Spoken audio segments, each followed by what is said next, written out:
So hello my dear students, कल आपने जो टेस्ट दिया वो काफ़ी अच्छे से दिया है और बहुत कम लोगों ने इस टेस्ट को अटेंड किया, तो ये बहुत ज़्यादा बुरी बात है माय डियर फ्रेंड्स। तो आपको जो नेक्स्ट टेस्ट है वो अच्छे से देना है, टाइम पे देना है। इस बार टाइम का जो मैटर था वो बहुत ज़्यादा सीरियस हो गया था, कोई ने भी टाइम पे सबमिट नहीं किया, बहुत कम बच्चे हैं जिन्होंने टाइम पे सबमिट किया है। तो माय डियर फ्रेंड्स, आने वाले 2 दिनों में आपको आपके इस टेस्ट का रिजल्ट भी मिल जाएगा और ये दोनों रिजल्ट कंबाइन करके एक मेन रिजल्ट बनाया जाएगा और जिनका अच्छा रिजल्ट आया उनको हम लोग हमारे तरफ से एक छोटा सा गिफ्ट भी देंगे। तो हमारे बढ़ते हैं नेक्स्ट लेक्चर 6 के तरफ में। अभी मुझे माय डियर फ्रेंड्स आपको साइन 300 का वैल्यू निकालना आ गया। कैसे निकालते थे? 300 को 90 के फैक्टर में डालते थे और आंसर निकालते थे। अभी 90 इंटू 3 यानी ऑड, ऑड यानी अपोजिट, तो cos 30 और 3 यानी कौन से क्वाड्रेंट में गया? 1 2 3, मतलब चौथे क्वाड्रेंट में साइन गया तो माइनस, तो इसका आ गया माइनस √3/2। तो इस प्रकार से हम ये आंसर निकालते थे। बट माय डियर फ्रेंड्स, मुझे बताइए साइन 75 कैसे निकालेंगे आप? हमें तो साइन 60 की वैल्यू पता है, 90 के ऊपर ये एंगल नहीं है, तो हम लोग इस फॉर्म में इसको ला भी नहीं सकते। तो ऐसे कुछ वैल्यूज निकालने के लिए हमारे पास एक कंसेप्ट है जिसको मैं बोलता हूँ एडिशन एंड सब्सट्रैक्शन फॉर्मूलाज। क्या बोलते हैं हम लोग इसको? Addition and subtraction formulas. Addition and subtraction क्या है? फॉर्मूलाज। तो ये फॉर्मूलाज क्या बोलते हैं, देखो आपको अच्छे से समझना है सो दैट कि आपको फॉर्मूला रट्टा मारने की ज़रूरत नहीं पड़नी चाहिए। तो साइन a प्लस बी होता है my dear friends, sine a cos b plus cos a sine b। इसको मैं एक एग्जाम्पल के तौर पे बताता हूँ। जैसे मुझे निकालना है साइन 75, क्या निकालना है मुझे? साइन 75। तो मैं साइन 75 को कैसे डिवाइड करता हूँ? a और b में 45 प्लस 30, तो 75 मिलता है। 45 प्लस 30 कितना मिलेगा? 75। और साइन 45 की वैल्यू पता है, साइन 30 की वैल्यू मुझे पता है। अब ये अननोन वैल्यू को मैंने नोन वैल्यूज में कन्वर्ट कर लिया। अब देखो a के जगह पे मैंने क्या लिखा? 45, b के जगह पे मैंने क्या लिखा? 30।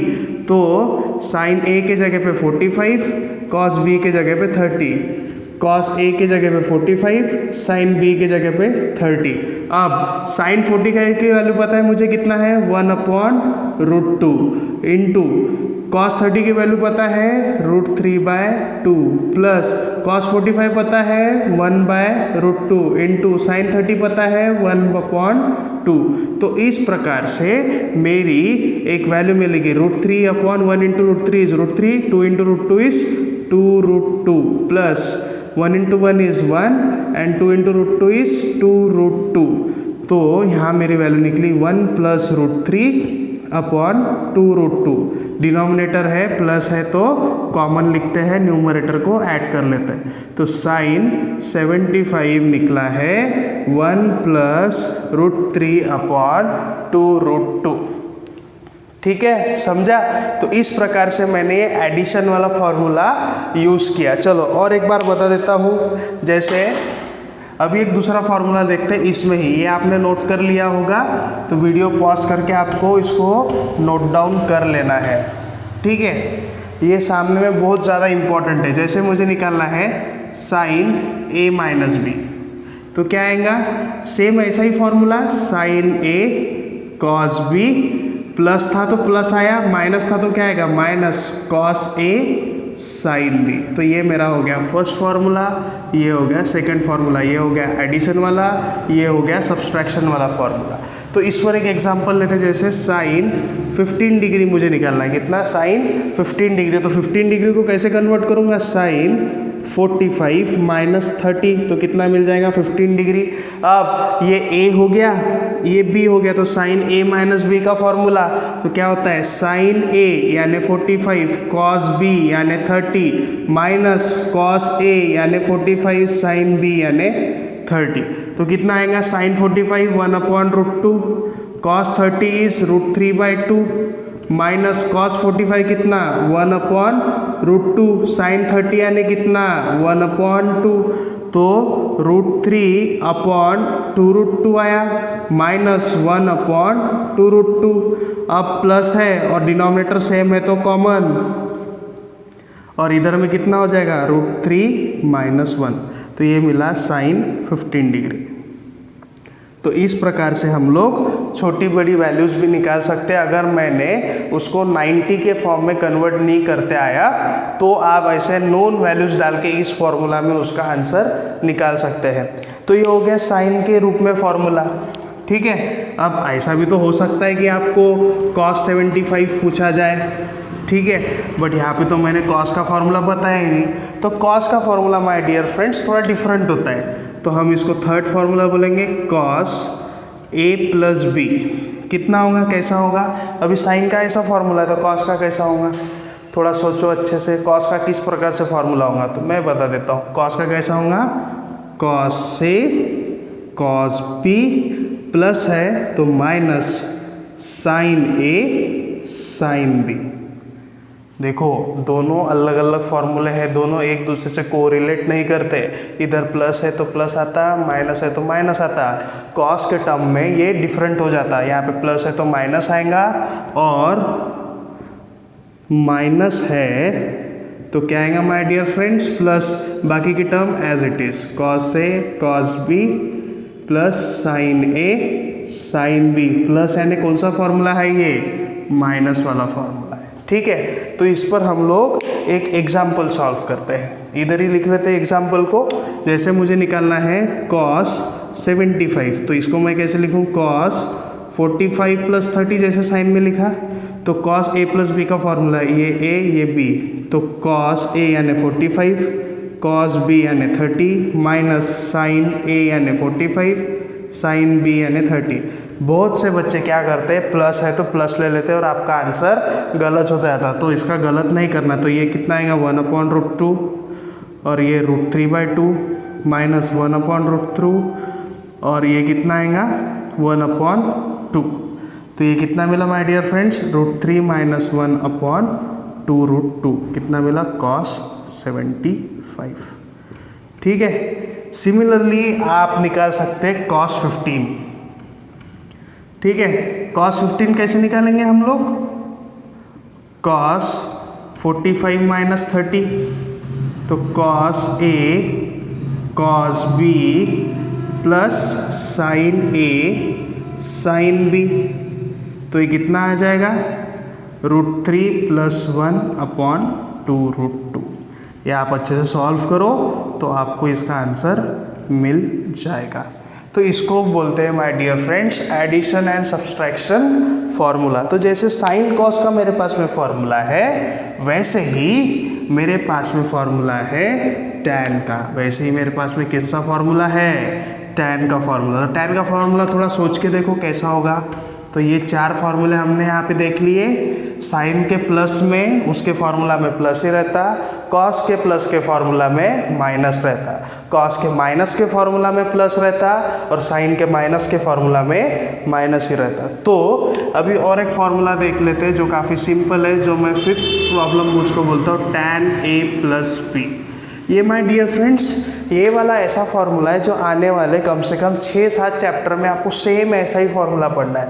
आपको फिजिक्स में भी ऐसा फॉर्मूला पढ़ना है, मैथ्स में भी ऐसा फॉर्मूला पढ़ना है। तो इस फॉर्मूला को अच्छे से आपको देखना है। तो tan a + b, tan a + b क्या होगा, tan a + tan b, बस इतना हो गया, नहीं 1/1 minus tan a tan b, ठीक है। और tan a - b का फॉर्मूला क्या होगा, 6th फॉर्मूला, प्लस है प्लस आया माइनस आया, तो माइनस है तो क्या आएगा tan a - tan b upon 1 + tan a tan b। रट्टा मारने की बिल्कुल भी ज़रूरत नहीं है माय डियर फ्रेंड्स। प्लस है तो प्लस आता, डिनोमिनेटर में माइनस आता, माइनस है तो माइनस आता, डिनोमिनेटर में प्लस आता। That's it, formula as it is है, सिर्फ माइनस प्लस का उसमें फ़र्क है। तो चलो हम लोग निकाल लेते हैं most deserve problem, tan 45 tan 75। tan 75 को कैसे लिखेंगे, tan 45 + 30, तो tan a + tan b upon 1 - tan a tan b। ये लिख लिया आपने। तो tan 45 कितना होता है माय डियर फ्रेंड्स 1, tan 30 कितना होता है √3, सॉरी 1/√3। ठीक है, या इसको और कंफ्यूज ना होना है आपको तो 1 + 1/√3 अपॉन 1 - 1 इंटू tan 45 यानी 1 × 1/√3। अब इसको कैसे सॉल्व करेंगे माय डियर फ्रेंड्स, आपको बेसिक आना चाहिए तभी जाके आप सॉल्व कर सकते हैं। √3 को इधर मल्टीप्लाई करो तो √3 + 1/√3। अभी नीचे में भी फ्रैक्शन है तो 1 × एनीथिंग इज एनीथिंग। √3 को इधर मल्टीप्लाई करो तो √3 - 1/√3।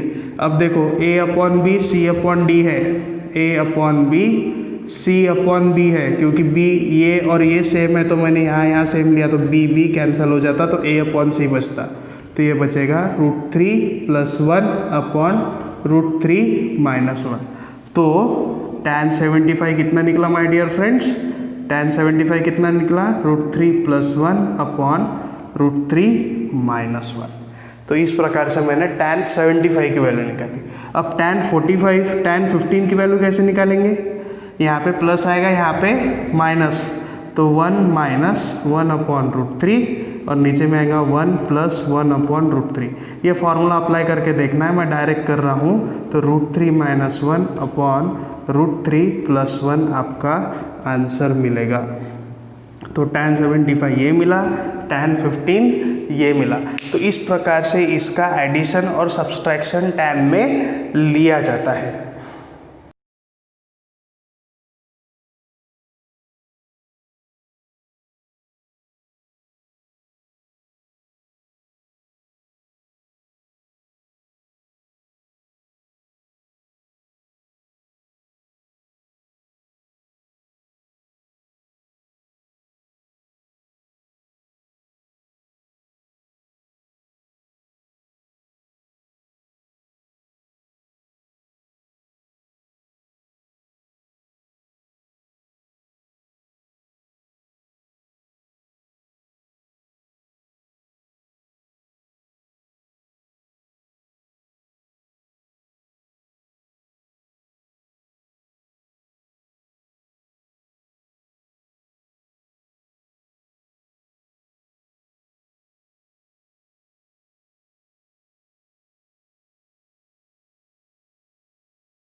सो हेलो माय डियर स्टूडेंट्स, आज का हमारा बहुत इंटरेस्टिंग टॉपिक है, वो है फोर्स।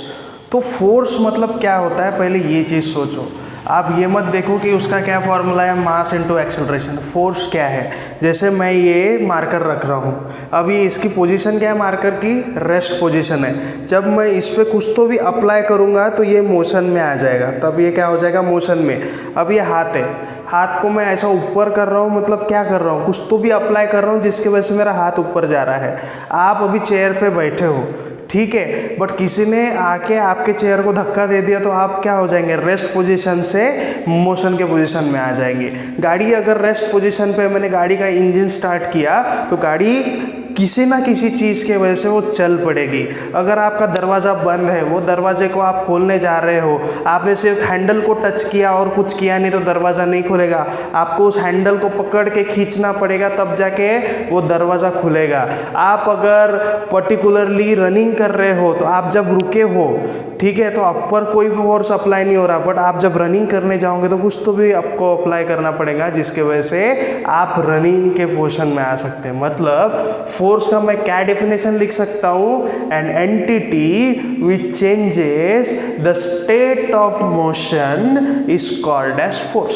सीधी सी बात है, जो मोशन के स्टेट को चेंज कर रही है उस पर्टिकुलर चीज़ को मैं बोलता हूँ फोर्स।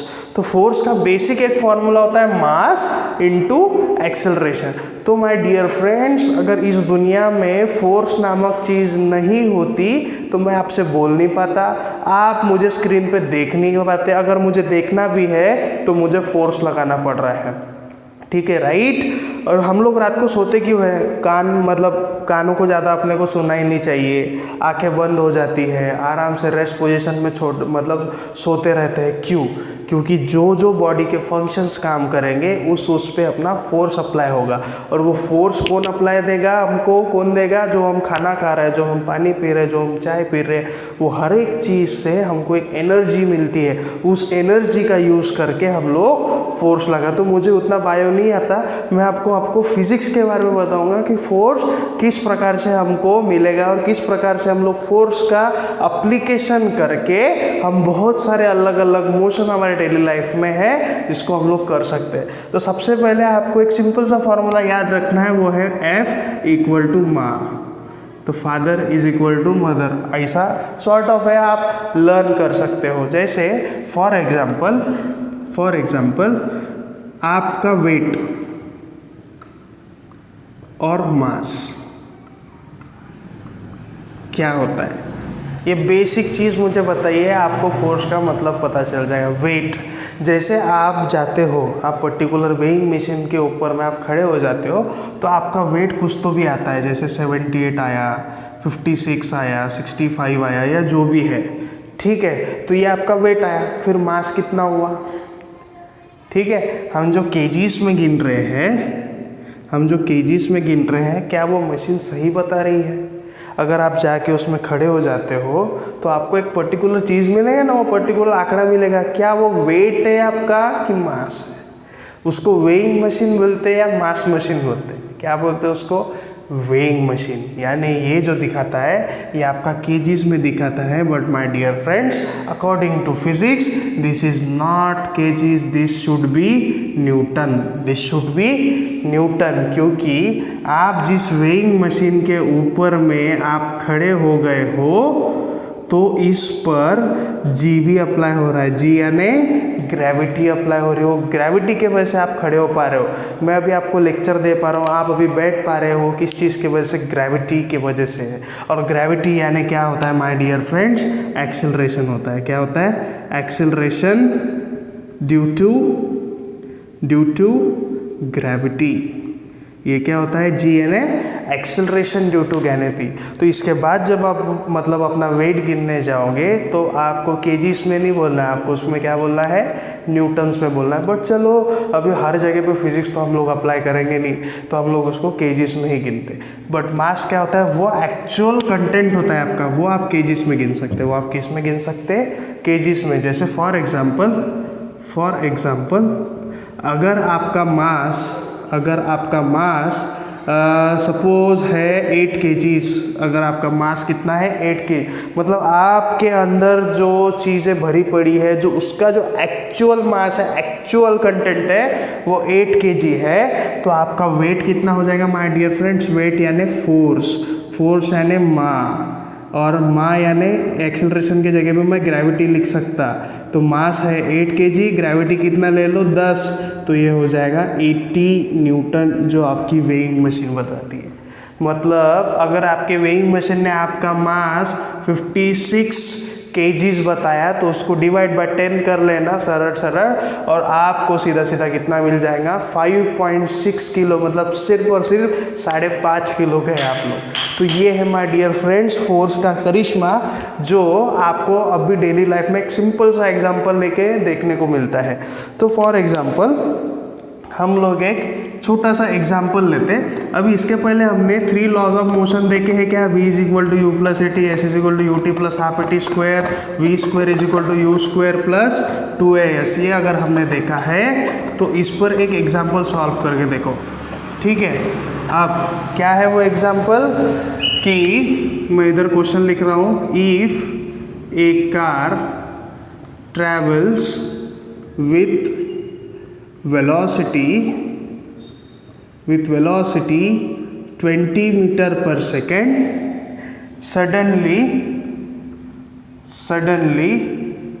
applies brakes and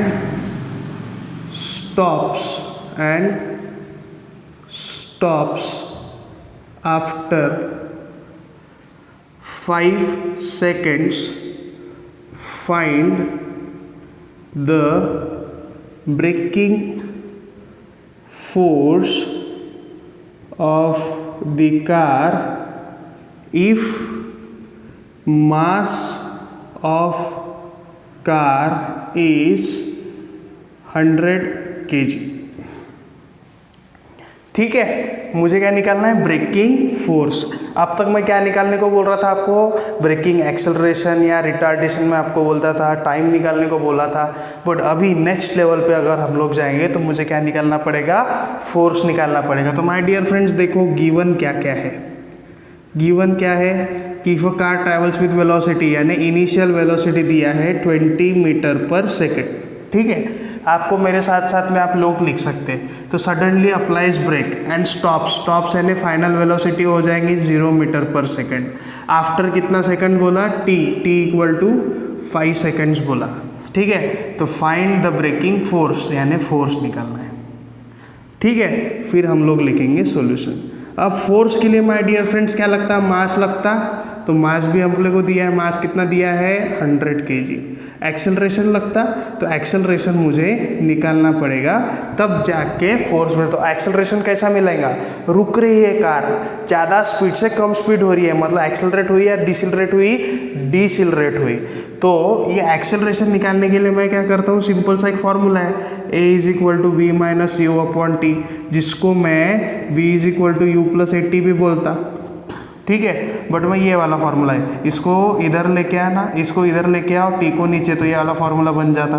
तो a is equal to V कितना है 0 माइनस यू कितना है 20 अपॉन टाइम कितना है 5 सेकेंड्स। तो a इज इक्वल टू मिला -20 अपॉन 5, तो -4 मीटर पर सेकेंड स्क्वायर मिला।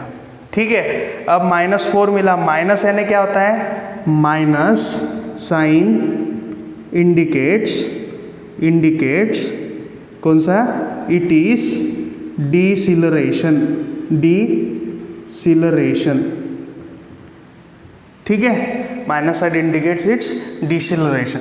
तो फोर्स इज इक्वल टू कितना होता है, मास इनटू एक्सेलरेशन। तो मास कितना है 100 kg और एक्सेलरेशन कितना निकला मेरा, अभी माइनस लेने की ज़रूरत नहीं, 4, तो कितना मिला 400 न्यूटन। फोर्स का यूनिट माय डियर फ्रेंड्स होता है न्यूटन। कितना होता है, न्यूटन। ठीक है, तो कितना मिला, कार ने कितना फोर्स अप्लाई किया रुकने के लिए, 400 न्यूटन्स का फोर्स, जिसको हम लोग 400 kg भी बोलते हैं नॉर्मल लैंग्वेज में, वेइंग मशीन में।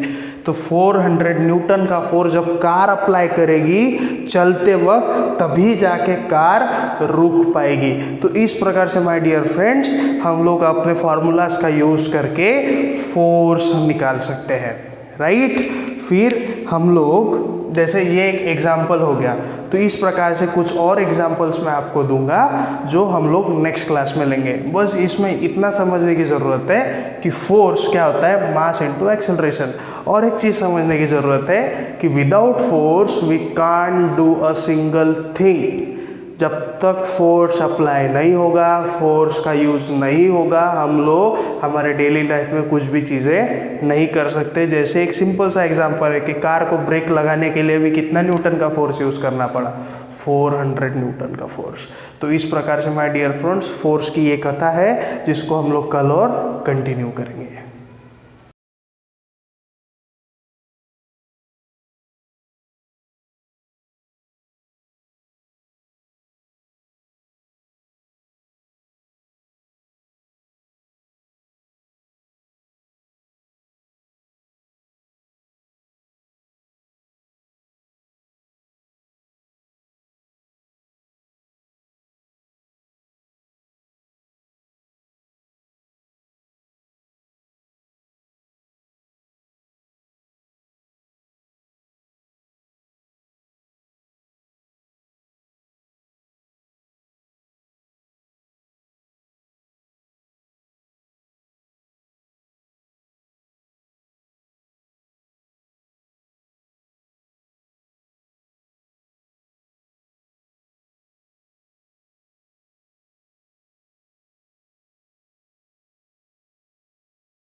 हेलो फ्रेंड्स, आपका जो न्यू बेसिक कंसेप्ट है वो है बैलेंसिंग केमिकल इक्वेशन, है ना।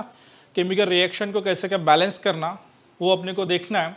देन केमिकल इक्वेशन को या फिर केमिकल रिएक्शन को बैलेंस करने के पहले how to write the molecular formula of any compound, है ना। जो भी अपने को कंपाउंड मिलता उसका अपने को सबसे पहले मॉलिक्यूलर फार्मूला कैसे क्या लिखना है वो आज अपन देखेंगे, उसका बेसिक आइडिया क्या है, ठीक है। तो ऐसे बहुत सारे पीरियोडिक टेबल में एलिमेंट है 118, लेकिन कम से कम अपने को 1 to 20 एलिमेंट्स की वैलेंसी पता होनी चाहिए कि ताकि अपन कोई भी मॉलिक्यूलर फार्मूला इजीली क्या कर सकते हैं, लिख सकते हैं या फिर प्रिपेयर कर सकते हैं। ओके, तो सबसे पहले ये जो balancing chemical equation and how to write the molecular formula में जो मेन बेसिक कंसेप्ट है वो है वैलेंसी के ऊपर में। ऑलरेडी आपका ये 8, 9, 10 में हो चुका है, लेकिन वैलेंसी क्या चीज़ है ना, वो सबसे पहले अपने को पता होना चाहिए। तो वही अपन देखते, तो वैलेंसी क्या है, वैलेंसी ऑफ एन एलिमेंट अपन ऐसे बोलते हैं, मतलब एलिमेंट की क्या निकालते हैं अपन, वैलेंसी निकालते हैं।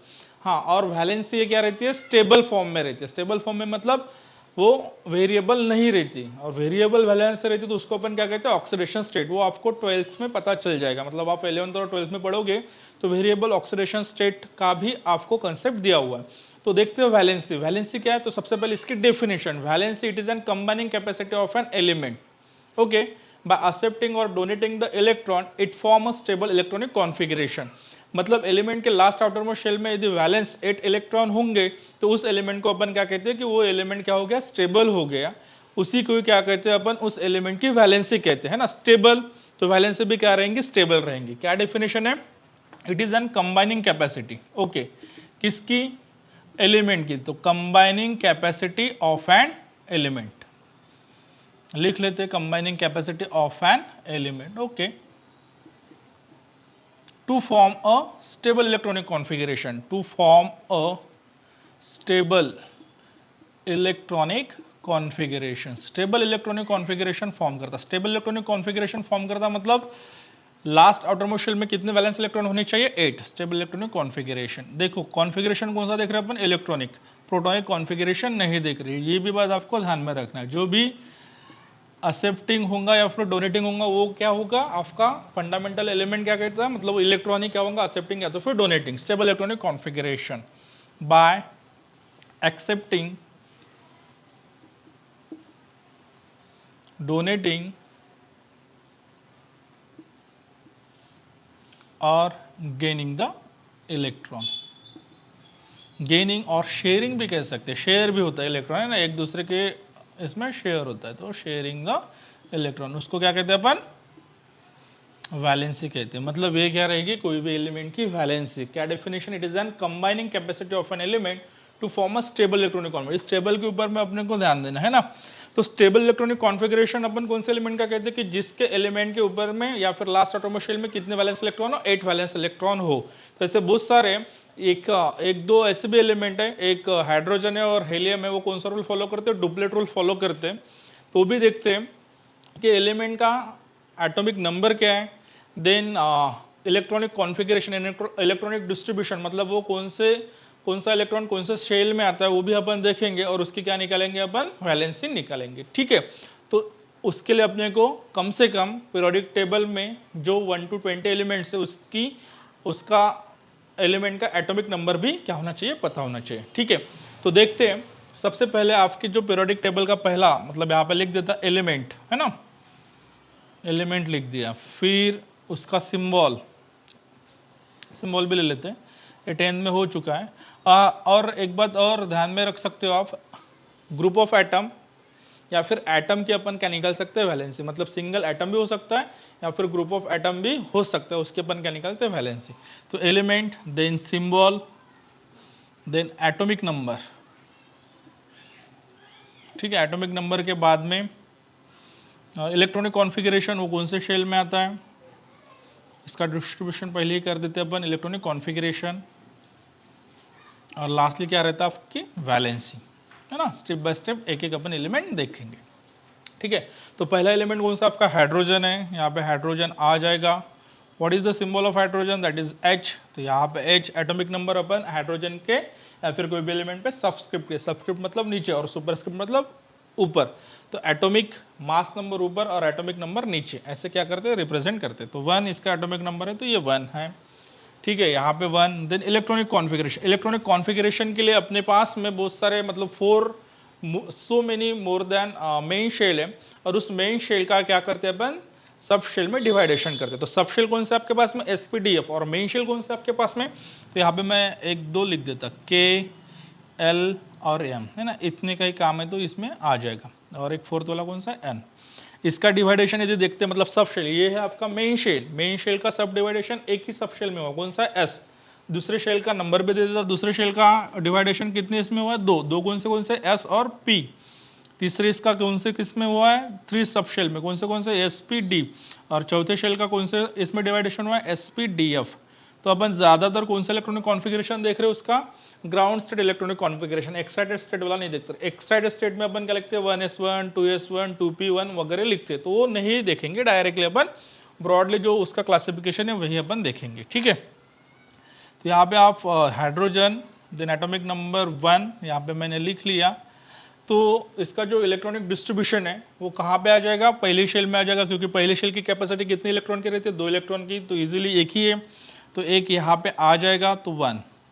मतलब हाइड्रोजन के लास्ट एटॉमिक शेल में कितने वैलेंस इलेक्ट्रॉन है, एक ही है, तो सिंपल उसको 7 एक्सेप्ट न करते हुए एक इलेक्ट्रॉन क्या करेगा, वो डोनेट करेगा। इलेक्ट्रॉन डोनेट कर रहा, एटम की डेफिनेशन क्या, same number of proton and same number of electron. Electron donate कर रहा तो ऑटोमेटिकली किसके नंबर बढ़ रहे, प्रोटॉन के नंबर बढ़ रहे, तो कितने से बढ़ रहे, 1 से बढ़ रहे। इसीलिए अपन क्या करते हैं, उसकी जो वैलेंसी है उसको अपन +1 से रिप्रेजेंट करते हैं, है ना।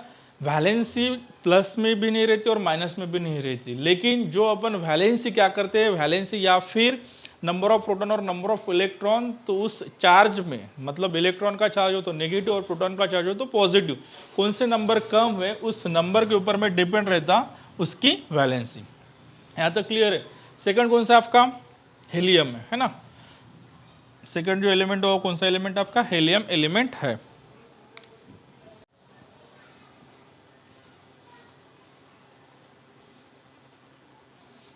तो सेकंड एलिमेंट कौन सा आपका, हेलियम है। तो हेलियम ये है एक्सेप्शनल केस में आपका हेलियम है। एक्सेप्शनल केस मतलब ये ऑक्टेट रूल फॉलो ना करते हो, कौन सा रूल फॉलो करता है, डुप्लेट रूल। तो डुप्लेट रूल ये है कि यदि last outermost shell valence electron 2 है तो उसकी वैलेंसी क्या रहेंगी, 0। तो हेलियम का आपको याद रखना है। सिंबल क्या है, He है। एटॉमिक नंबर क्या है, 2 है। इलेक्ट्रॉनिक डिस्ट्रीब्यूशन पहले मेन शेल की कैपेसिटी मैंने पहले बता दिया आपको, 2 है, तो पहले मेन शेल में आएगा। Then what is the valency, 2 है। हेलियम को आपको वैलेंसी क्या आएंगी, 0। Why, because this helium shows the duplet rule. Okay, then third वाला देखते हैं एलिमेंट अपन। थर्ड वाला आपका है लिथियम, ठीक है। लिथियम एटॉमिक सिंबल क्या है लिथियम का, Li है। एटॉमिक नंबर क्या है, 3 है। तो इसका डिस्ट्रीब्यूशन अभी आपको पता चल जाएगा। डिस्ट्रीब्यूशन पहले शेल में 2 इलेक्ट्रॉन कंप्लीट है। सेकंड इसका जो पहला है ना, मतलब 2, मतलब क्या आएगा यहाँ पे 2 1s1 कंप्लीट हो जाएगा और फिर क्या आएगा, 2 से स्टार्ट है तो 2s1 में आएगा। तो फिर से इसके लास्ट आउटरमोस्ट शेल में कितने वैलेंस इलेक्ट्रॉन है, 1। देन एक इलेक्ट्रॉन क्या करेगा, वो डोनेट कर देगा, ऑटोमेटिकली डोनेट कर देगा, तो किसके नंबर बढ़ेंगे, प्रोटॉन के नंबर बढ़ेंगे। कितने से बढ़ेंगे, 1 से बढ़ेंगे, इसलिए उसकी वैलेंसी क्या आएंगी, 1। तो ऐसे अपन क्या कर सकते हैं, स्टेप बाय स्टेप पूरे 20 एलिमेंट्स की क्या लिख सकते हैं अपन, वैलेंसी। तो थोड़ा ध्यान में रखना आपको, वैलेंसी कहाँ से लेके कहाँ तक आती है, मतलब कहाँ से लेके मतलब +1 से लेके प्लस और -4 तक, और -4 और +4 से नीचे मतलब -3 -2 -1 और 0, यहाँ तक आपकी वैलेंसी। तो स्टेप बाय स्टेप अपन देख ही लेते हैं। और एक मैं आपको सोडियम का भी एग्जांपल बता दूंगा कि वो जो वैलेंसी है, valency is nothing but the what, whatever may be the number of electron donate to the other atom, और whatever may be the number of electron accept from the other elements, that charge should be represented by the valency. मतलब जो भी charge है वो charge represent करने के लिए अपन plus या तो फिर माइनस का क्या करते, साइन लगाते, तो वो क्या है, उस एलिमेंट की वैलेंसी है। लिथियम हो गया। लिथियम के बाद में कौन सा एलिमेंट है आपका, बेरिलियम है। बेरिलियम, ठीक है। Beryllium atomic number symbol B, atomic number 4। पहले मेन शेल में 2 इलेक्ट्रॉन, दूसरे में इसकी कैपेसिटी कितनी की, 8 की है, थर्ड की कितनी, 18 की। तो यहाँ पे पहले 2 आ जाएगा, लास्ट में मतलब कितने वैलेंस इलेक्ट्रॉन है, आउटर मोस्ट शेल में 2, तो 2 दे देगा, तो क्या आ जाएगा, +2 आ जाएगा, ठीक है। बेरियम के बाद में कौन सा आपका, बोरॉन है। What is the symbol of boron, B, और एटॉमिक नंबर क्या है, 5 है। तो पहले शेल में कितने इलेक्ट्रॉन, 2। यहाँ पे देखो आप जा सकते हो, यहाँ पे है, तो ये जो लास्ट है मतलब कंप्लीटली 2 + 1 मतलब ये कितने हो जाएंगे, 3 इलेक्ट्रॉन। और इलेक्ट्रॉनिक डिस्ट्रीब्यूशन देख रहे हैं, ठीक है। लेकिन आउटर कौन से ब्लॉक में ऐसे यदि क्वेश्चन आता है तो 2p1 के ब्लॉक में बोरॉन का क्या है, लास्ट वैलेंस इलेक्ट्रॉन है p block, so that's why boron is a p block element. वो भी अपने को देखना है, तो 11th 12th में पूरे के पूरे आपको एसपीडीएफ पूरा का पूरा एलिमेंट दिया, तो वो भी देखना है अपने को। लास्ट आटोमिक शेल में कितने इलेक्ट्रॉन है इसके, 3 है, इसीलिए ये क्या करेगा, 3 इलेक्ट्रॉन डोनेट करेगा, इसलिए इसकी वैलेंसी क्या आ जाएंगी, +3 आ जाएंगे।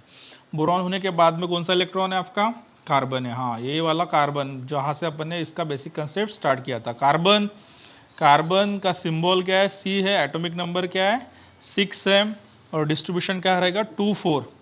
तो ये 4 इलेक्ट्रॉन दे भी सकता, ले भी सकता, so that's why carbon showing carbocation and carbanion, cation positive, anion negative, ध्यान में रखना।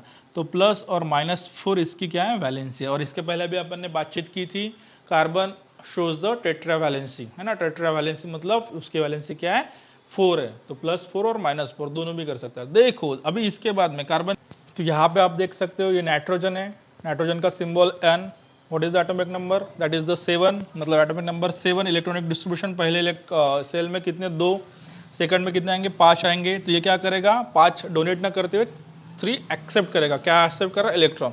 तो यहाँ पे आप देख सकते हो, यदि अपन नाइट्रोजन एटम है तो एटम क्या रहता है, इलेक्ट्रिकली न्यूट्रल। इलेक्ट्रिकली न्यूट्रल का मीनिंग क्या होता है, same number of proton and same number of electron. ये बात हमेशा ध्यान में रखना, सेम नंबर ऑफ प्रोटॉन और सेम नंबर, उसको क्या कहते हैं अपन, एटम।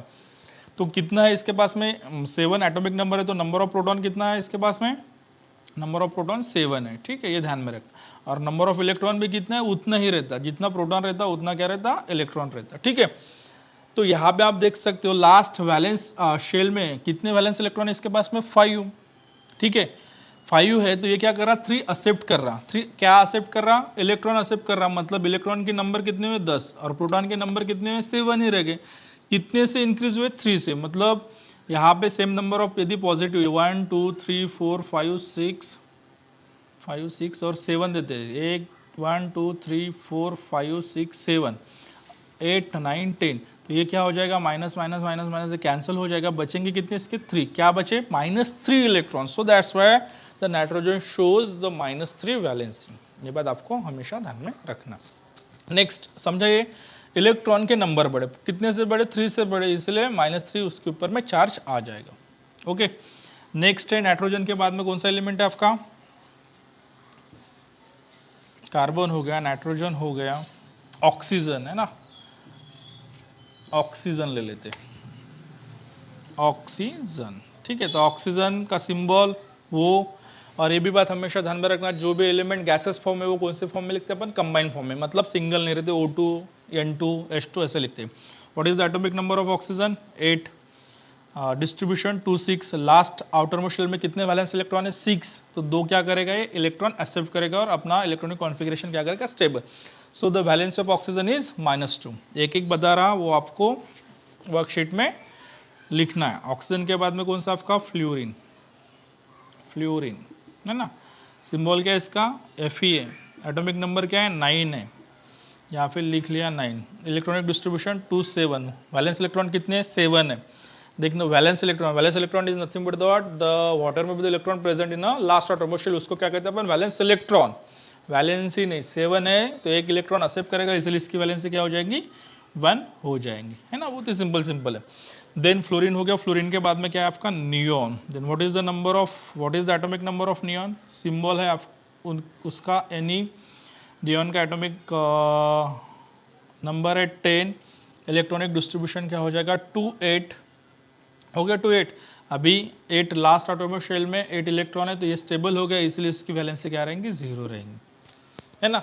और दूसरा जो शेल है यहाँ पे सेकंड वाला L वाला, वो भी क्या हो जाएगा, कंप्लीट हो जाएगा। देन आते हैं अपन थर्ड शेल पे। थर्ड शेल कौन सा आपका, फिर से थर्ड शेल sp2, S की कैपेसिटी 2 की, P की कैपेसिटी 6 की, और इसकी कैपेसिटी D की कैपेसिटी 10 तक अपन इलेक्ट्रॉन क्या करते हैं, थर्ड मेन शेल में फिलअप कर सकते। तो आपका कौन सा 11th वाला, sodium. What is the symbol of, हाँ इसका लैटिन नेम क्या है, नाइट्रियम है, इसलिए इसका सिंबल क्या है, सोडियम का, ये भी बात ध्यान में रखना, सिंबल सोडियम। और देखो लैटिन नेम में अम को क्या कहते हैं, नंबर, तो हर एक एलिमेंट के पीछे क्या लगा है, अम लगा हुआ है, ठीक है। सिंबल क्या रहेगा इसका, Na, लैटिन नेम नाइट्रियम है इसलिए। Atomic number 11। अभी दूसरा भी शेल कंप्लीट हुआ, जो एक इलेक्ट्रॉन बचा है वो कौन से शेल में जाएगा, थर्ड शेल में, लेकिन थर्ड का कौन सा रहेगा, पहला। तो again sodium it is a S block element. Why? Because the last electron present in which subshell, S subshell. तो यस, एक इलेक्ट्रॉन, ठीक है, एक ही इलेक्ट्रॉन है, एक इलेक्ट्रॉन दे देगा तो इसकी वैलेंसी प्लस हो जाएंगे, है ना, बहुत ही सिंपल है। इलेक्ट्रॉन दे दिया तो ऑटोमेटिकली किसके नंबर बढ़ेंगे, प्रोटॉन के नंबर बढ़ेंगे, ठीक है। तो इसीलिए अपन किससे रिप्रेजेंट करते हैं उसको, +1 से रिप्रेजेंट करते हैं। सोडियम के बाद में कौन सा आपका, मैग्नीशियम है, ठीक है, मैग्नीशियम, फिर से symbol Mg, atomic number 12, last valent electron 2, तो वैलेंसी क्या हो जाएगी 2, है ना। मतलब यहाँ पर जितने भी एलिमेंट है, हर एलिमेंट की क्या निकाल सकते हैं, क्या निकाल सकते हैं, वैलेंसी निकाल सकते हैं। 13 वाला कौन सा आपका, एल्यूमिनियम, सिंबल क्या है एल्यूमिनियम का Al, एटॉमिक नंबर क्या है 13, फिर यहाँ पे क्या आ जाएगा 283, वैलेंस इलेक्ट्रॉन कितने 3 है, तो वैलेंसी क्या आ जाएंगे +3। फिर एल्यूमिनियम के बाद में कौन सा आपका, सिलिकॉन, है ना। फिर सिलिकॉन का वही है, सिलिकॉन क्या है, ये मेटालाइट है, सिंबल क्या है सिलिकॉन का Si, सिलिकॉन, एटॉमिक नंबर क्या 14 है, यहाँ पे क्या आ जाएगा 284, वैलेंस इलेक्ट्रॉन कितने 4 है, तो +4 -4। सिलिकॉन के बाद में कौन सा आता है आपका, फॉस्फोरस, फॉस्फोरस का सिंबल क्या है P, atomic number 15, valence electron 5, 285, valency क्या आ जाएंगी 5 है तो -3, है ना, बहुत ही सिंपल है। फॉस्फोरस के बाद में कौन सा आपका, क्लोरीन, नहीं सॉरी, फॉस्फोरस के बाद में कौन सा आपका, सल्फर, सल्फर का symbol S, atomic number 16, 28, 6, balance electron 6 है तो वैलेंसी कितने आ जाएंगे -2। सल्फर के बाद में आता है आपका क्लोरीन, क्लोरीन का सिंबल है Cl, एटॉमिक नंबर है 17, तो 28 क्या रहेगा 7, तो वैलेंसी कितनी आ जाएंगी। क्लोरीन के बाद में कौन सा आपका, ऑर्गन, एटॉमिक नंबर सिंबल क्या है उसका Ar, एटॉमिक नंबर क्या है 18, तो ये क्या आ जाएगा 28, और इसकी वैलेंसी क्या रहेंगी 0। तो बहुत ही सिंपल है। If the valence electron is, ठीक है, यहाँ पे लिखता है वैलेंस इलेक्ट्रॉन 1 2 3 4 5 6 7 8, ये है valence electron. Then what is the valency, एक रहा तो +1, 2 रहा तो +2, 3 रहा तो +3, +4 रहा तो ±4, 5 रहा तो -3, वैलेंस इलेक्ट्रॉन 6 रहा तो -2, 7 रहा तो -1, और 8 रहा तो 0, ठीक है। This is the valence electron and this is the valency. Valency, it is always increases from +1 to +4 और decreases from -4 to 0। तो ये हो गया आपका कौन सा कंसेप्ट, वैलेंसी का कंसेप्ट। इसके बाद में ऑर्गन के बाद में भी एक और ले लेते हैं, कौन सा, ऑर्गन के बाद में पोटेशियम है, पोटेशियम का सिंबल के, एटॉमिक नंबर 19 है। अभी यहाँ पे आप इंटरेस्टिंग है ना, तो 288, लेकिन 10 इलेक्ट्रॉन डी सबशेल में न लेते हुए अगेन यहाँ पे आपका कौन सा रूल लगता है, अबो प्रिंसिपल। तो यहाँ पे 8 इलेक्ट्रॉन कंप्लीट होने के बाद में, ये तो कंप्लीट होने के बाद में एस में जाते, तो 4s1, so that's why again the last electron present in which subshell, S subshell, so that's why potassium is a S block element. Valence कितने वैलेंस इलेक्ट्रॉन, एक, तो वैलेंसी कितनी हो जाएंगी +1। पोटेशियम के बाद में एक और ले लेते calcium, that is the atomic number, calcium का symbol Ca, atomic number 20, 2882, again 1s2 में जाएगा, इसमें जाता, फिर ये आपका डी चालू होता है, क्योंकि अबो प्रिंसिपल क्या कहता है, जिसके एनर्जी लेवल कम है पहले उसमें क्या करो तो इलेक्ट्रॉन फिलअप, और इसकी वैलेंसी क्या आ जाएंगी 2 आ जाएंगे। तो ये भी बात आपको ध्यान में रखना है, ठीक है। तो वैलेंसी 1 2 का 4 और 4 2 का 0, ये बात में ध्यान में रखना, ठीक है। तो यहाँ पे आपका वैलेंसी का कंसेप्ट कंप्लीट होता है।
So good morning students. आज हम लोग देखेंगे स्ट्रक्चर ऑफ डीएनए, मतलब स्ट्रक्चर ऑफ जेनेटिक मटेरियल। जैसे सबको पता है कि जेनेटिक मटेरियल हम लोग दो यूज़ करते हैं, पहला होता है डीएनए और दूसरा होता है आरएनए। तो आरएनए किस में होता है? आरएनए होता है हमारे वायरसेस में, बैक्टीरियाज में, ठीक है। तो आज हम देखेंगे कि जो भी जेनेटिक मटेरियल है उसका मॉलिक्यूलर स्ट्रक्चर कैसा है। हम लोग आ जाएंगे मॉलिक्यूलर स्ट्रक्चर पे उसके, ठीक है। तो जो डीएनए होता है, डीएनए को हम लोग हमेशा बोलते हैं it is a helical structure, double helical structure और एंटी पैरेलल स्ट्रैंड, ये दो चीज़ें आती हैं। तो डेफिनेशन कैसे रहेंगे हमारी? DNA is a polynucleotide chain having a helical structure and anti parallel strands. अब सारों का मतलब समझना पड़ेगा हम लोगों को। पॉलीन्यूक्लियोटाइड चेन, अब हम लोगों को वर्ड पता है पॉली, पॉली मतलब मेनी। तो यहाँ पे दो वर्ड्स हैं, एक है पॉली तो दूसरा है न्यूक्लियोटाइड। पॉली का मतलब क्या होगा? पॉली मतलब मेनी, पॉली का मतलब क्या है? More than one, more than two मतलब मेनी, मतलब पॉली। न्यूक्लियोटाइड, अब इसका पॉली का मतलब तो हम लोगों को समझ गया कि पॉली मतलब मेनी, तो न्यूक्लियोटाइड मतलब क्या? तो पहले हम लोग ये देखेंगे कि न्यूक्लियोटाइड मतलब क्या होता है। तो जो न्यूक्लियोटाइड है ये बनता है 3 ग्रुप से, 3 कंपोनेंट से बनता है हमारा न्यूक्लियोटाइड। पहला होता है phosphate group, second one is nitrogen bases and the third one is pentose sugar. तो फॉस्फेट ग्रुप मतलब हमको पता है, हम लोग केमिस्ट्री में पढ़ते हैं फॉस्फेट ग्रुप फॉस्फोरस, ठीक है। तो फॉस्फेट ग्रुप मतलब PO4 निगेटिव, ठीक है। तो क्या हुआ? एक फॉस्फेट ग्रुप रहेगा, एक न्यूक्लियोटाइड में एक रहेगा फॉस्फेट ग्रुप, एक रहेगा नाइट्रोजन बेस एंड एक रहेगा पेंटोज शुगर। अब फॉस्फेट ग्रुप तो हम लोगों को पता चल गया क्या है करके। अब देखेंगे नाइट्रोजन बेस मतलब क्या। तो नाइट्रोजन हमको पता है, तो nitrogen bases are grouped into 2 categories. First one is purine and the second one is pyrimidine, ठीक है। पहला क्या है हमारा? प्यूरिन और दूसरा है हमारा पायरिमिडिन। तो जो प्यूरिन होता है, प्यूरिन में आते हैं 2 nitrogen bases, first one is adenine and second one is guanine, while in the pyrimidine there are 3 nitrogen bases that are cytosine, uracil and the thiamine। इसके हम लोग एक फुल फॉर्म लिख लेंगे, ठीक है। ए मतलब एडेनाइन, एडेनाइन, जी मतलब ग्वानिन, उसके बाद सी मतलब साइटोसिन, साइटोसिन, यू मतलब यूरासिल एंड टी मतलब थायामीन और थायमीन। इस तरह से होंगे इसके फुल फॉर्म, जिसमें एडेनाइन और गुआनाइन आएंगे हमारा प्यूरिन के ग्रुप में, साइटोसिन, यूरासिल और थायमीन आएंगे हमारे पायरिमिडिन के ग्रुप में, ठीक है। उसके बाद है पेंटोज शुगर। अब ये डिपेंड करता है कि स्ट्रक्चर किसका है। अगर हम लोग स्ट्रक्चर पढ़ रहे हैं डीएनए का, तो इसमें जो भी पेंटोज शुगर यूज हो रही है वो पेंटोज शुगर रहेंगी डीएनए, मतलब डीऑक्सीराइबोज शुगर। डीएनए अगर है तो डीऑक्सीराइबोज शुगर। अगर हम लोग डीएनए के बारे में पढ़ रहे हैं, डीएनए के स्ट्रक्चर के बारे में पढ़ रहे हैं, तो वहाँ पे कौन सा पेंटोज शुगर रहेगा? वो रहेगा डीऑक्सीराइबोज शुगर। और अगर हम लोग यहाँ पे स्ट्रक्चर ऑफ आरएनए पढ़ रहे होते तो वहाँ पे कौन सा ग्रुप रहता? आरएनए, मतलब राइबोज शुगर। मतलब क्या होता है? Ribose sugar. तो ribose sugar in RNA and we have studied DNA, hence there is a deoxyribose sugar is present in the form of pentose sugar, okay। अब इन तीनों चीज़ों को मिला के बनता है एक न्यूक्लियोटाइड। मतलब एक न्यूक्लियोटाइड में एक फॉस्फेट ग्रुप रहेगा, दूसरा रहेगा नाइट्रोजन बेस और तीसरा रहेगा हमारा पेंटोज शुगर, ठीक है। तो एक में इतनी सारी चीज़ें हैं और डीएनए के स्ट्रक्चर में हम लोग क्या बोल रहे हैं, पॉलीन्यूक्लियोटाइड। मतलब ऐसे कितने न्यूक्लियोटाइड रहेंगे, मोर देन 2, मोर देन 3। मतलब हम लोग यहाँ पे ले लेते हैं अप्रॉक्सीमेटली 7 न्यूक्लियोटाइड। 7 न्यूक्लियोटाइड बन के क्या होगा, एक पॉलीन्यूक्लियोटाइड चेन फॉर्म होंगी जिसे हम लोग बोलते हैं डीएनए। अब थोड़ा सा न्यूक्लियोसाइड के बारे में पढ़ लेते हैं, क्योंकि जो टर्मिनोलॉजी होती है न्यूक्लियोटाइड और न्यूक्लियोसाइड, दोनों टर्मिनोलॉजीज़ में डिफरेंस होता है और यहाँ पे हम लोग हमेशा होते हैं कंफ्यूज। तो हम लोगों को अभी कंफ्यूज नहीं होना है, इसीलिए हम लोग एक पर्टिकुलर क्या देखेंगे, उसका स्ट्रक्चर देख लेंगे। न्यूक्लियोसाइड जो होता है उसमें फॉस्फेट ग्रुप एब्सेंट होता है। मतलब जैसे कि हम लोगों ने अभी क्या बोला, न्यूक्लियोटाइड के बारे में बात की, तो न्यूक्लियोटाइड में आया था हमारा phosphate group, nitrogen base and pentose sugar. और अगर हम लोग बोले हैं न्यूक्लियोसाइड, तो न्यूक्लियोसाइड में क्या आएगा, इसमें सिर्फ नाइट्रोजन बेस आएंगे और पेंटोस शुगर की चेन आएगी और यहाँ पे फॉस्फेट ग्रुप जो होता है वो होता है एब्सेंट। तो न्यूक्लियोसाइड में जब हम फॉस्फेट ग्रुप को ऐड करेंगे तब हम लोगों को मिलेगा न्यूक्लियोटाइड, और जब न्यूक्लियोटाइड से हम लोग क्या करेंगे, फॉस्फेट ग्रुप को बाहर निकाल देंगे तो हमारा बनेगा न्यूक्लियोसाइड।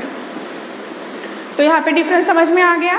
न्यूक्लियोटाइड में तीनों चीज़ें प्रेजेंट रहेंगी, लेकिन न्यूक्लियोसाइड में सिर्फ प्रेजेंट रहेगा nitrogen base and the pentose sugar.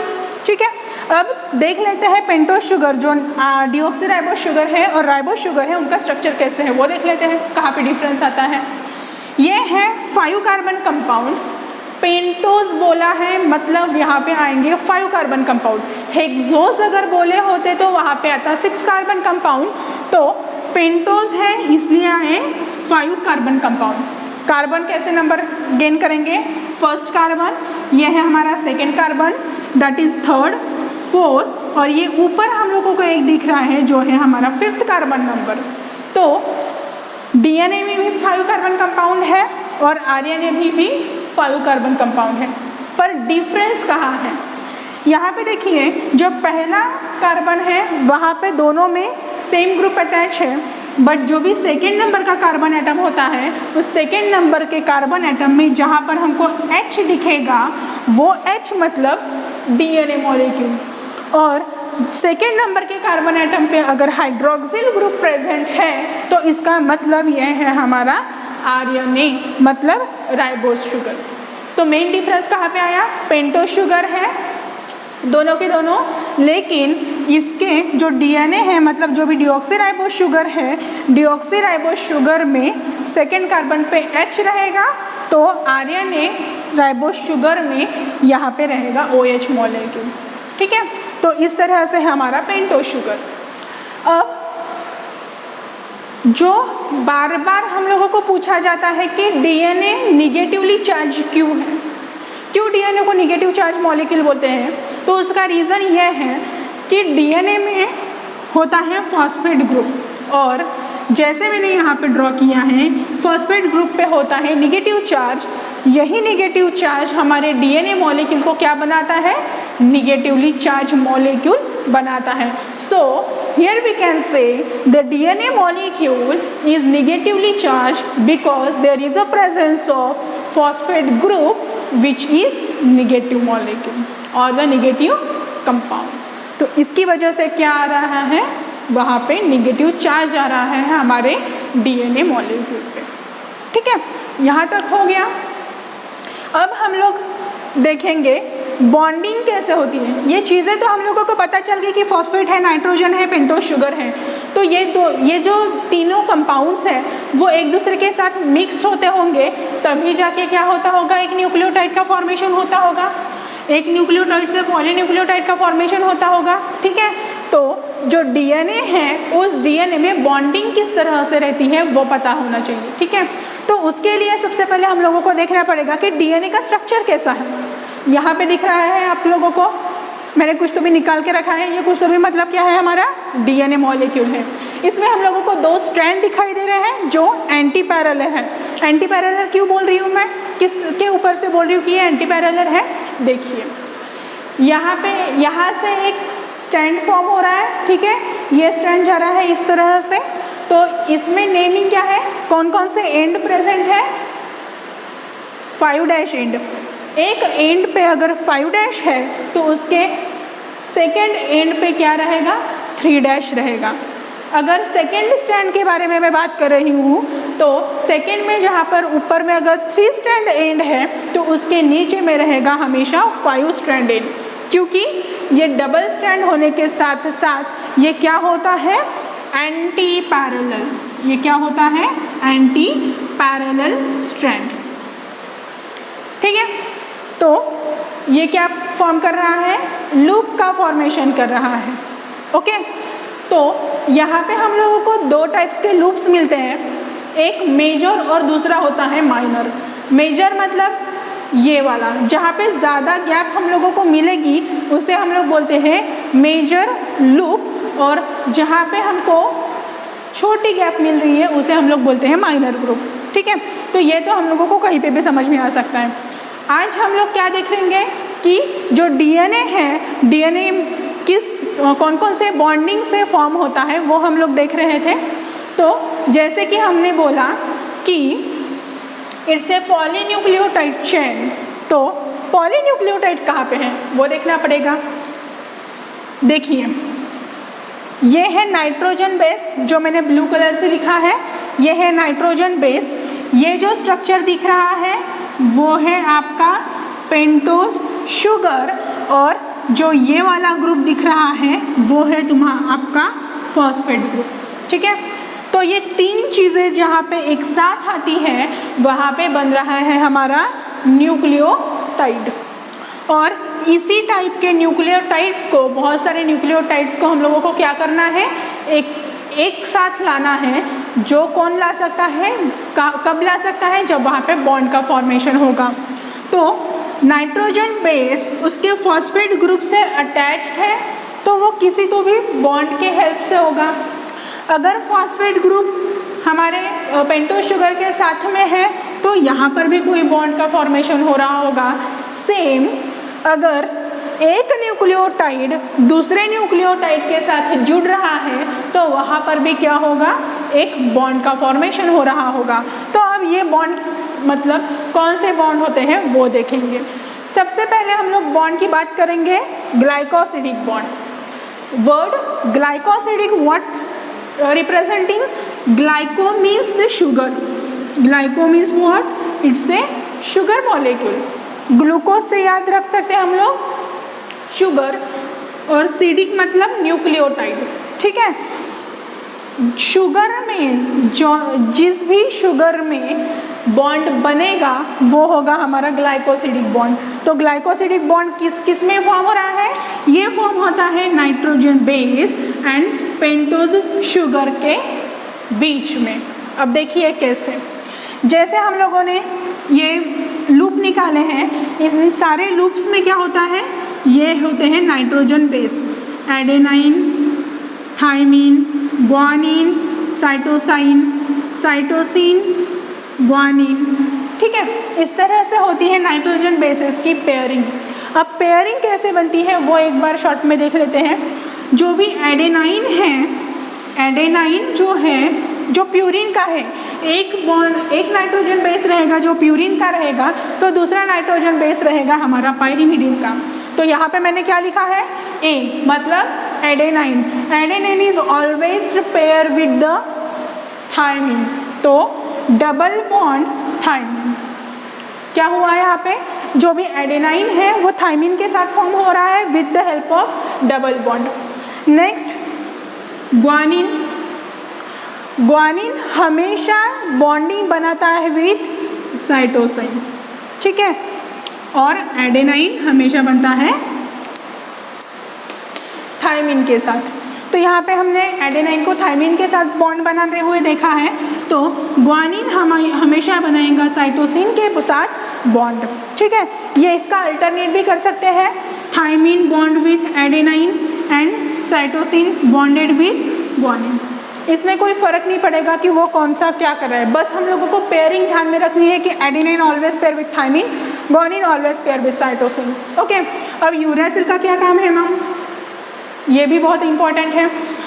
जब हम लोग यहाँ पे बात करेंगे डीएनए की तब यूरेसिल नहीं रहेगा, लेकिन अगर मैं ये पेयरिंग दिख रही हूँ आरएनए के केस में तो थाइमीन के जगह पे यहाँ पे होता है uracil in case of what, in case of RNA, तो यहाँ पे रहेगा हमारा आरएनए।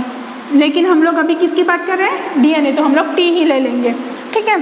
तो यहाँ पे हम लोगों ने क्या बोला, ये रहेगी बॉन्डिंग इस तरह से, adenine bonded with thymine with the help of 2 hydrogen bonds, यहाँ पे 3, साइटोसिन और गुआनिन में भी 3 हाइड्रोजन बॉन्ड। इसी तरह से सारे लूप्स में क्या होते हैं, नाइट्रोजन बॉन्ड का पेयरिंग रहता है। तो नाइट्रोजन बॉन्ड और पेंटोज शुगर में जो बॉन्ड प्रेजेंट रहेगा उसे हम लोग बोलते हैं ग्लाइकोसिडिक बॉन्ड। तो कहाँ पे है, ये है हमारा नाइट्रोजन बेस, ठीक है।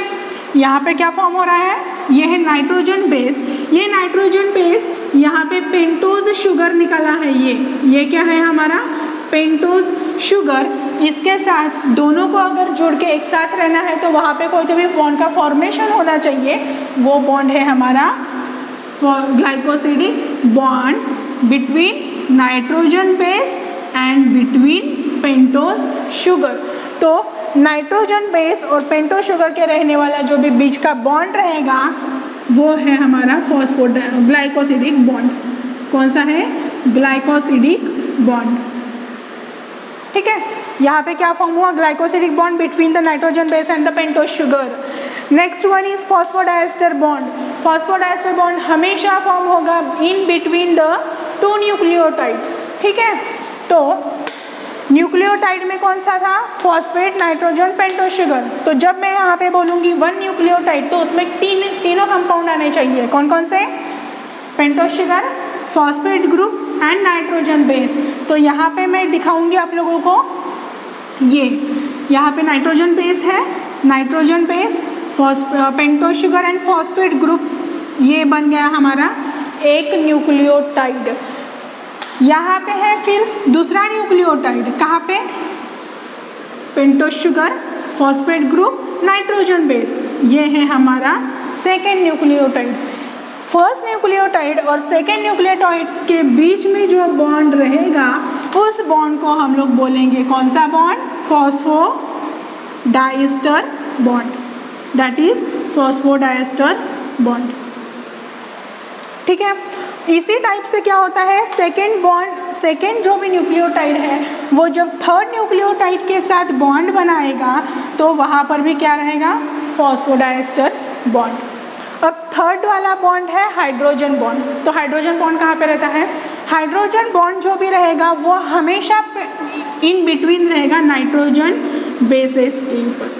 जो हमने एडेनाइन थाइमिन का बेस पेयरिंग किया था ATGC, ठीक है। तो यहाँ पे ये जो भी बॉन्ड दिख रहा है ये बॉन्ड है हमारा हाइड्रोजन, कहाँ पे मिलेगा हम लोगों को, लूप के बीच में। यहाँ पे क्या है, एक एडेनाइन थाइमिन, तो इन एडेनाइन और थाइमिन के बीच में रहेगा हमेशा हाइड्रोजन बॉन्ड।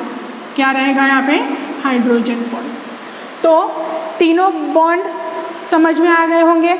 ये ग्लाइकोसिडिक बॉन्ड रहेगा हमेशा पेंटोज शुगर और नाइट्रोजन के बीच में। फॉस्फोडाइस्टर बॉन्ड जो रहेगा वो रहेगा हमारा 2 न्यूक्लियोटाइड्स के बीच में, और हाइड्रोजन बॉन्ड है वो रहेगा हमारा एडेनाइन एंड थाइमिन मतलब नाइट्रोजन के बीच में। तो इस तरह से एक दूसरे के साथ मिलाकर बनता है हमारा एक डीएनए, ठीक है। तो यहाँ पे हम लोगों ने क्या किया, न्यूक्लियोटाइड मतलब क्या है वो देखा, पॉलीन्यूक्लियोटाइड चेन कैसे फॉर्म होती है वो देखा, उसके बाद में हम लोगों ने न्यूक्लियोसाइड मतलब क्या वो देखा, और किस तरह से डीएनए में बॉन्डिंग पेयर्ड होती है वो देखा। तो इस तरह से हमारा यहाँ पे स्ट्रक्चर ऑफ डीएनए बनता है। Okay, thank you.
Hello student, मागच्या लेक्चरमध्ये आपण व्याकरणाचाच भाग बघितला होता.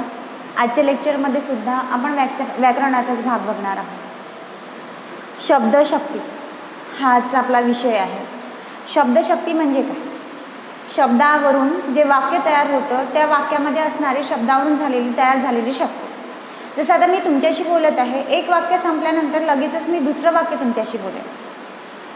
आता शब्दापासून वाक्य तयार होतात आणि मुळा अक्षरांपासून आणि व्यंजनापासून शब्द तयार होतात आणि शब्दामध्ये जो भर असतो तो कधी कधी, आणि तुम्हाला माहिती आहे एक मराठीचं वैशिष्ट्य आहे की कधी कधी एका वाक्याला 2-3 असे अर्थ जुळत असतात.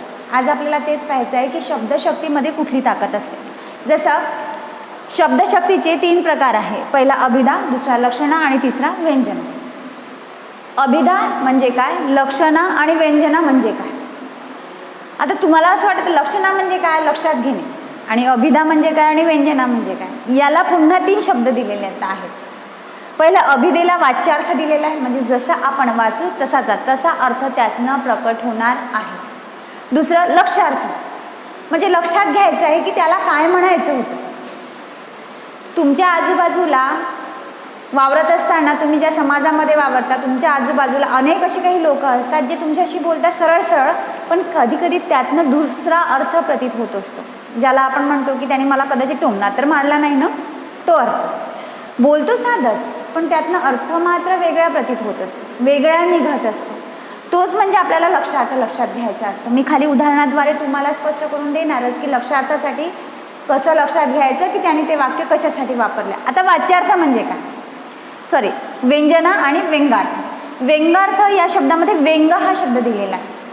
एखाद्या गोष्टीवरती हसू निर्माण करणे त्याला व्यंगार्थ म्हटलेला आहे.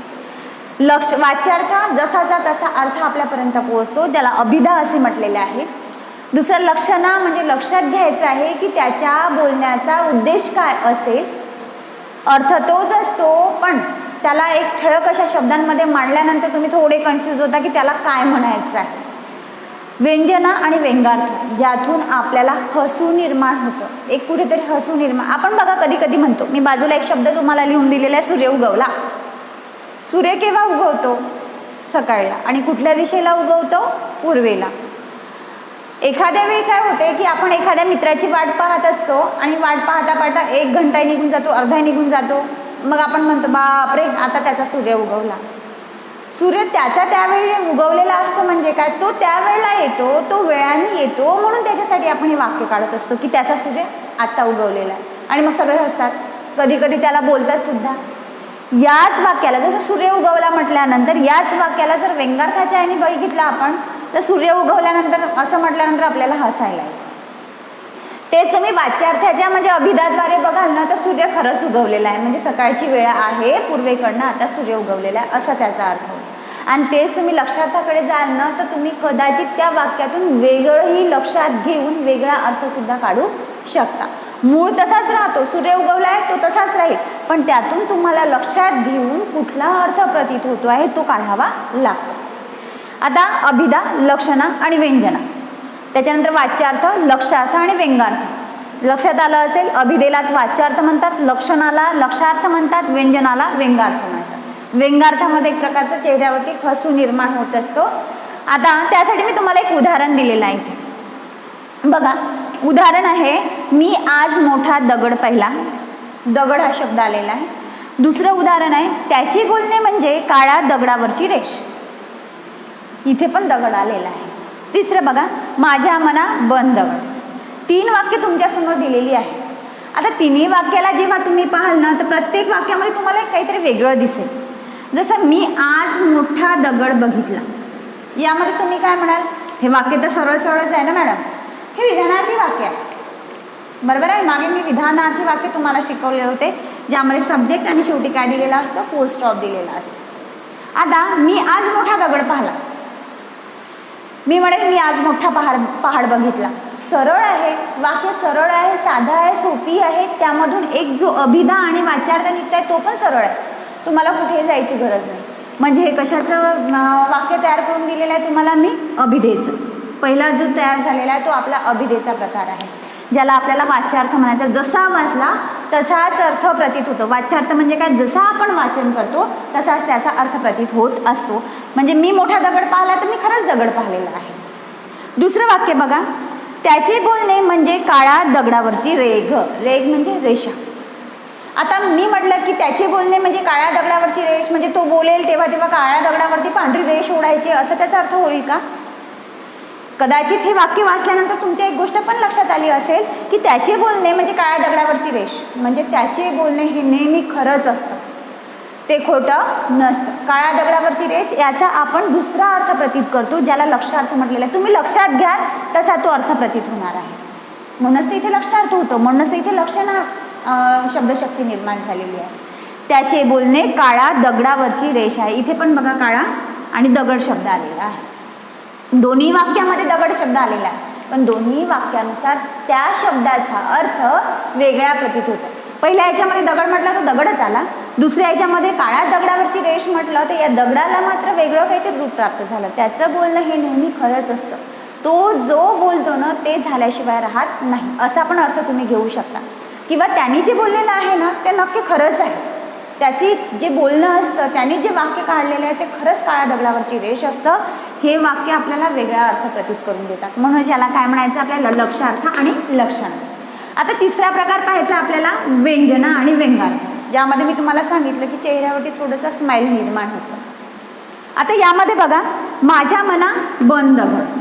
खरंच माझं मन दगड बनणार आहे का? यात मी म्हटलं दगडासारखा बन रे, तुम्ही खरंच दगड बनाल का? बाकी सगळं असेल का? हे दगडासारखं बन म्हणजे काय?